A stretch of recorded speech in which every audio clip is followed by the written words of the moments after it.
Hello friends, আসসালামু আলাইকুম। নতুন আর একটি সকালে নতুন আর একটি ভিডিওতে আপনাদের সকলকে জানাই অনেক অনেক ভালোবাসা। আশা করছি আপনারা আল্লাহর রহমতে ভালো আছেন। আমরা আলহামদুলিল্লাহ অনেক ভালো আছি। সকালে ঘুম থেকে উঠে আমি প্রথমে ছাদে চলে এসেছি। কালকেকার যে ভিজে জামা কাপড়গুলো বা ঘরে মেলা ছিল সেই জামা কাপড়গুলো ছাদে মেলতে। আজকে সকাল থেকে একটু রোদ হয়েছে, তার জন্য আগে আমি জামা কাপড়গুলো মেলে দিচ্ছি, দিয়ে তারপরে আমি সকালে যে বাসি কাজগুলো আছে সেগুলো করে নেব। তার আগে আমি সবার প্রথমে ফ্রিজে মাছটা ছিল সেই মাছটা বের করে নিচ্ছি বরফ ছাড়ানোর জন্যে। কারণ সকালে আজকে ছেলের স্কুল আছে, তাই আমি কলতলায় নিয়ে এসে পানি দিয়ে রেখে দিচ্ছি, যাতে ছেলে তুলে ফ্রেশ করতে টিউশনে পাঠাতে মাছটা বরফটা ছেড়ে যাবে। তারপর ছেলে টিউশনে চলে যাওয়ার পরে আমি এবারে বিছানাটা তুলে নেব। বিছানাটা তুলে আমি আর অন্য কোনো কাজে হাত দেব না, আমি রান্না করতে চলে যাব। রান্না করার পরে তারপরে আমি বাকি যে কাজগুলো থাকবে সেগুলো আমি করে নেব। আপনারা অনেকে আমার ভিডিওটি দেখো, কিন্তু কেউ লাইক কমেন্ট সাবস্ক্রাইব করছো না। প্লিজ মনে করে আপনারা লাইক কমেন্ট এবং সাবস্ক্রাইবটা করে দিয়ে যাবে, যাতে আমি আবার ভিডিও ছাড়লে আপনাদের কাছে পৌঁছে যেতে পারে। আমি বিছানাটা গুছিয়ে নিয়েছি, এবার আমি বিছানাটা ভালো করে ঝেড়ে নিচ্ছি। ঝেড়ে নিয়ে আমি রান্না করতে যাব। আমি রান্না করতে চলে এসেছি। রান্নার জন্য আমি সব সবজিগুলো কেটে নেব। আজকে রান্না করব গাঁটি কচু দিয়ে আলু দিয়ে মাছ দিয়ে। তার জন্য টমেটো আর পেঁয়াজ কাঁচা লঙ্কা এগুলো সব কেটে নিচ্ছি। যে কোনো তরকারিতে টমেটো না দিলে ভালো লাগে না, আর টমেটোমের দাম যা বাড়িয়ে দিয়েছে, শুধু টমেটো বলে না, তার সঙ্গে পেঁয়াজ আলু সব কিছু সবজির দামও বাড়িয়ে দিয়েছে। আমাদের মতো মধ্যবিত্ত ফ্যামিলিদের খাওয়া দায় হয়ে গিয়েছে। সব জিনিস একে বর্ষাকাল, তারপরে সব জিনিসের দাম আগুনের মতো করে দিয়েছে। গাঁটি কচুটা প্রায় অনেক দিন পরে খাওয়া হচ্ছে। গাঁটি কচু আমার খুবই পছন্দ, শুধু গাঁটি কচু বলে না, গাঁটি কচু বলো, ওল বলো, ভুট কচু, যে কোনো কচু বা শাকসবজি আমার খুব পছন্দ। আমার আলুটা অতটা ভালো লাগে না, কিন্তু শাকসবজি যে কোনো শাকসবজি হলে আমার ভালো লাগে। আপনারা কারা কারা শাকসবজি খেতে ভালোবাসো অবশ্যই কমেন্টে জানাবে। তা বলে অল্প আলু না দিলে তরকারি যেন মনে হয় স্বাদ কম হয়, তার জন্য আমি দুটো ছোট ছোট আলু কেটে নেব তরকারি দেওয়ার জন্য। সব সবজিগুলো আমার কাটা হয়ে গিয়েছে। আমি রান্নার জন্য মশলার কৌটোগুলো সব নামিয়ে নিচ্ছি, নিয়ে চালটা বের করে নেব। এখন চালটা আমি ড্রামে রাখি, আমার এই বড় ড্রামটাই চাল থাকে, আমাদের এদিকে ড্রাম বলে। তারপর আমি এগুলো পরিষ্কার করে ধুয়ে নিয়ে চলে এসেছি। এসে আমি এবার রান্নাটা বসিয়ে দিয়েছি। ভাত ওদিকে বসিয়ে দিয়েছি, এদিকে কড়াটা বসিয়ে দিয়েছি মাছ ভাজার জন্যে।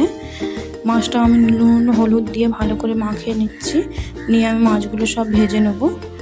নিয়ে তারপর আমি তরকারিটা বসিয়ে দেবো। আজকের একটাই তরকারি করব, বেশি কিছু আর করব না। সকালে রান্না তাড়াহুড়ো করে করতে হয়, তার জন্যে আর দুটো তিনটে করলাম না, মাছের তরকারি শুরু করব। আমি কড়াইতে তেল দিয়ে দিয়েছি, তেলটা এবার গরম হয়ে গিয়েছে। আমি এবার মাছগুলো দিয়ে দিচ্ছি। মাছগুলো দিয়ে আমি ভালো করে ঢাকা দিয়ে ভেজে নেব, না হলে তেল বড্ড ঠিকরে গায়ে পড়ে। শুধু গায়ে পড়ে না, গ্যাসে বা চারিদিকে একদম ছিটকে ভর্তি হয়ে যায়। আমার মাছগুলো ভাজা হয়ে গিয়েছে। এই একই করে আমি তরকারিটা করে নেব। আমি তরকারিটা অন্য আলাদা কড়াই করি না, আমি এই কড়াই করে নিই, কারণ মাছ তুললে কই ভাঙে না বা কিছু হয় না। তার জন্য আমি একটা কড়াই তরকারিও করি, মাছও ভাজি। অন্য কড়া আছে, কিন্তু আমি সে কড়া নোংরা করি না। আমি তেল গরম হয়ে গেছিলো, তার মধ্যে পেঁয়াজ দিয়ে পেঁয়াজটা ভালো করে লাল করে ভেজে নিয়েছি। নিয়ে আমি এর মধ্যে গাঁটি কচুর আলুটা দিয়ে ভালো করে কষিয়ে নেব সব মশলা দিয়ে। আমার সব মশলা দিয়ে কষানো হয়ে গিয়েছে। এবার আমি এর মধ্যে ঝোলের পানিটা দিয়ে দেবো। ঝোলের পানিটা দিয়ে আমি ঢাকা দিয়ে ঝোলটা ফুটিয়ে নেব। তারপর আমি মাছগুলো দিয়ে দেবো। আমার ঢাকা দিয়ে ঝোলটা ফোটানো হয়ে গিয়েছে। এবার আমি এর মধ্যে সব মাছগুলো দিয়ে দিচ্ছি। মাছগুলো আমি ঝোলের সঙ্গে ভালো করে একটু নেড়ে ছেড়ে দিয়ে ঢাকা দিয়ে আবারও কিছুক্ষণ রান্না করে নেব।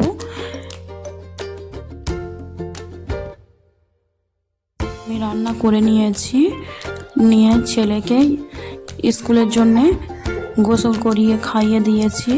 দিয়ে আমি এবার স্কুলের ড্রেসগুলো পরিয়ে ওকে রেডি করিয়ে দিচ্ছি। ওকে রেডি করিয়ে স্কুলে পাঠিয়ে দিলে আমার অনেকটা কাজ হালকা হয়ে যায়।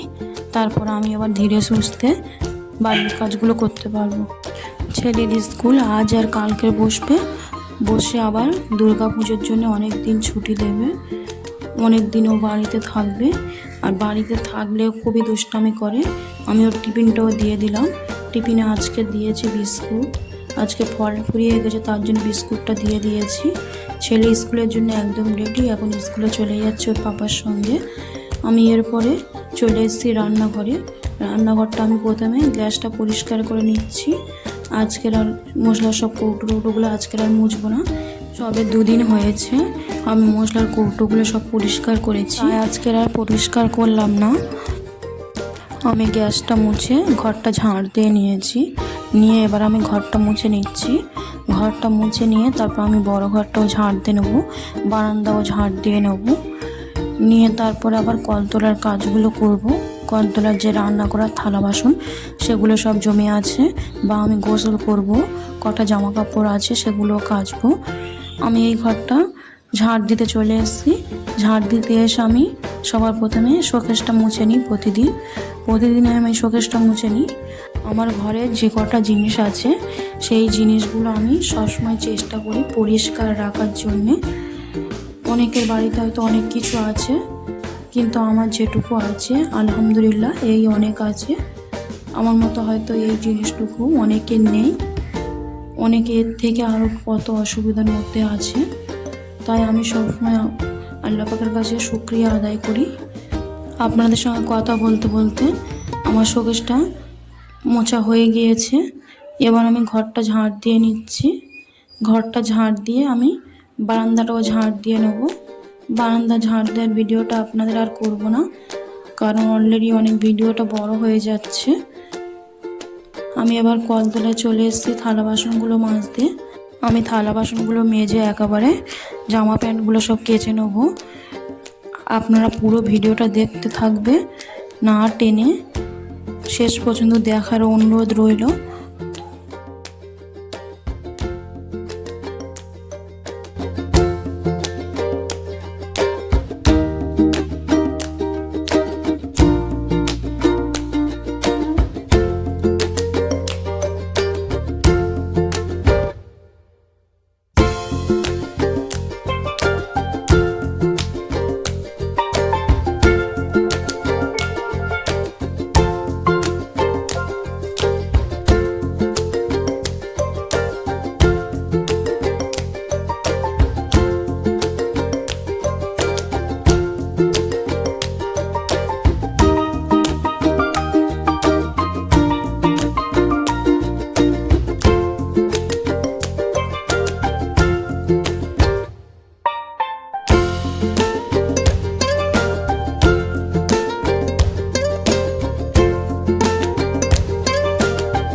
আমার থালা বাসনগুলো মাজা হয়ে গিয়েছে।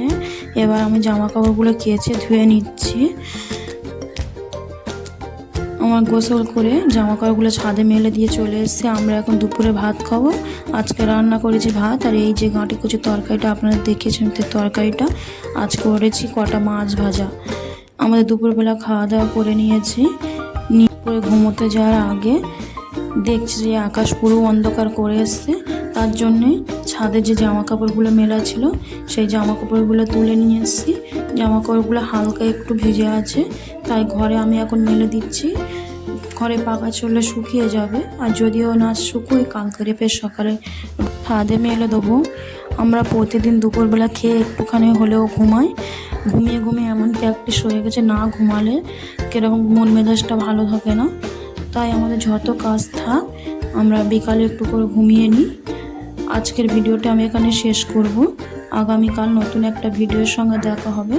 ততক্ষণ আপনারা সবাই সুস্থ থেকো, ভালো থেকো। আল্লাহ হাফেজ।